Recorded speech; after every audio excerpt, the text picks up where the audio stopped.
अब देखते हैं अगला फंक्शनल ग्रुप ईथर।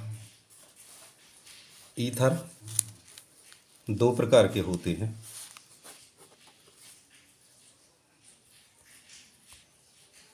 सरल ईथर और सरल ईथर ROR सिंपल ईथर कहलाता है, जिसमें ऑक्सीजन से दो एल्किल समूह लगे रहते हैं। ये दोनों एल्किल ग्रुप जो रहते हैं वो सेम होते हैं।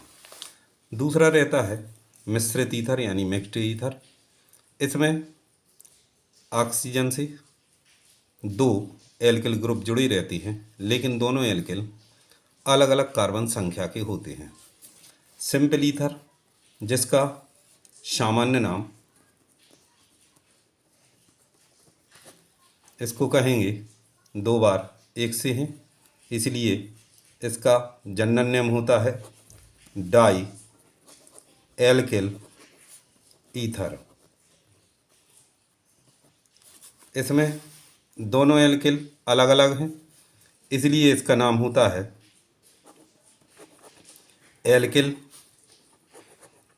Alkyl ether. जे जनरल नेम है इनके। अब इनका IUPAC नेम देखते हैं तो दोनों का IUPAC नेम एक सा होता है। कैसे होता है? दोनों को बोलते हैं एल्कॉक्सी एल्केन। एग्जाम्पल देखते हैं, जैसे हमारे पास है CH3O CH3 सिंपल ईथर है। दोनों एल्किल ग्रुप एक एक कार्बन के हैं, इसलिए इसका जनरल नेम होगा डाई मेथिल ईथर। अब इसी प्रकार से दूसरा एग्जाम्पल ले लेंगे, जैसे यहाँ पर जुड़ा है C2H5O C2H5। दोनों एथिल एथिल ग्रुप हैं, इसलिए इसका नाम हो जाएगा डाई एथिल ईथर। अब इनका जब नामकरण IUPAC में करेंगे तो इसको बोलते हैं एल्कॉक्सी एल्केन। तो एक एल्किल को एल्कॉक्सी ऑक्सीजन के सहित और दूसरे को कहेंगे एल्केन, तो इसका नाम हो जाएगा मेथॉक्सी मेथेन। क्योंकि एक कार्बन है और ऑक्सीजन, तो इसको बोलेंगे मेथॉक्सी मेथेन।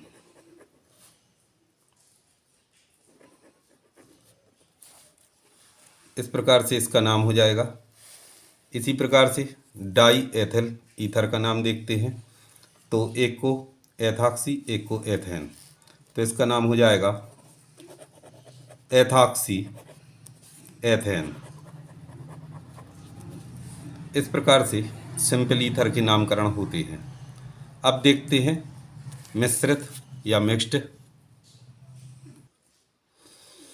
ईथर में, जैसे CH3O CH2 CH3।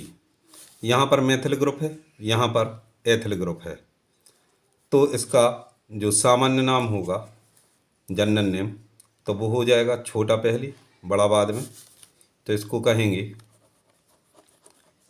Methyl ethyl ether. अब इसका IUPAC, तो IUPAC नेम करते समय जो छोटा यानी कम कार्बन वाला होता है उसको अपन एल्कॉक्सी बोलते हैं, और जो बड़ा वाला पार्ट होता है इसको एल्केन बोलते हैं। ध्यान से इसको देखना, क्योंकि इसमें दो प्रकार के एल्किल ग्रुप हैं। तो इसका नाम हो जाएगा छोटे वाले का क्योंकि एक कार्बन को मेथ कहते हैं इसलिए हो जाएगा मेथॉक्सी, और 2 कार्बन वाला एल्केन इसलिए एथेन। इसी प्रकार से दूसरा एग्जाम्पल लेते हैं, जैसे CH3 CH2O CH2 CH2 CH3। इसमें एक तरफ प्रोपेल है, एक तरफ एथल है। इसको इस प्रकार से भी बना सकते हैं C2H5O C3H7। अब इसका जनरल नेम करते हैं, तो जनरल नेम हो जाएगा एथिल मेथिल ईथर। इसको यहाँ लिख देते हैं जनरल नेम को, एथिल मेथिल ईथर। अब IUPAC नेम देखते हैं इसका। तो IUPAC नेम में एक छोटा वाला है, एक बड़ा वाला है। छोटे वाले को एल्काक्सी यानी एथॉक्सी कहेंगे, तो इसका नाम हो जाएगा एथॉक्सी। और 3 कार्बन वाला है इसलिए प्रोपेन, एथॉक्सी प्रोपेन इसका नाम आ जाएगा। और भी उदाहरण हम ले सकते हैं, जैसे C4H9O C9H19। इसका IUPAC नाम हो जाएगा ब्यूटॉक्सी नोनेन। इस प्रकार से ईथर के हमने एग्जाम्पल देखे, उसमें नोमेनक्लेचर देखा। जैसे एक एग्जाम्पल लिया है CH2ClO CH2CH2OH। अब इसमें मेन फंक्शनल ग्रुप जो है वो OH है, जे मेन फंक्शनल ग्रुप है, इसलिए नंबरिंग यहीं से होगी 1 2। अब इसमें जो मेथॉक्सी ग्रुप है उसमें क्लोरीन जुड़ा है, तो इसको लिख सकते हैं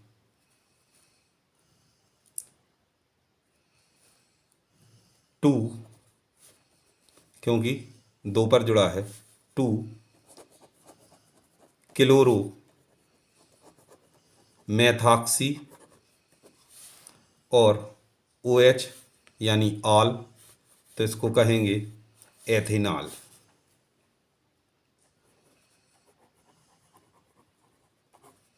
इस प्रकार से इसका नाम हो जाएगा 2 क्लोरो मेथॉक्सी एथेनॉल, या 2 क्लोरो मेथॉक्सी, यहाँ पर बना जाएगा H1 ऑल। इस प्रकार से भी लिख सकते हैं 2 क्लोरो मेथॉक्सी H1 ऑल। अब और भी एग्जाम्पल आप घर में करके देखिए। एक एग्जाम्पल और देखते हैं, इसमें मेन फंक्शनल ग्रुप एल्केनोइक है, तो नंबरिंग यहीं से होगी 1 2 3 4। यहाँ पर 2 पर और 3 पर एल्काक्सी ग्रुप है, एक कार्बन वाला है, इसलिए इसको मेथॉक्सी कहेंगे, तो इसका नोमेनक्लेचर होगा यहाँ पर 2 पर मेथॉक्सी, 3 पर मेथॉक्सी, इसलिए लिखेंगे 2 3। 2 बार है तो 2 बार को बोलते हैं डाई, 2 3 डाई मेथॉक्सी 1 2 3 4। 4 कार्बन वाला एसिड है, इसलिए इसको कहेंगे ब्यूटेनोइक एसिड, ब्यूटेनोइक एसिड। इस प्रकार से ईथर का नोमेनक्लेचर हो जाता है। आशा है आपको ईथर का नामकरण IUPAC नामकरण समझ में आया होगा। इसी प्रकार से और फंक्शनल ग्रुप भी चयन में हो सकते हैं।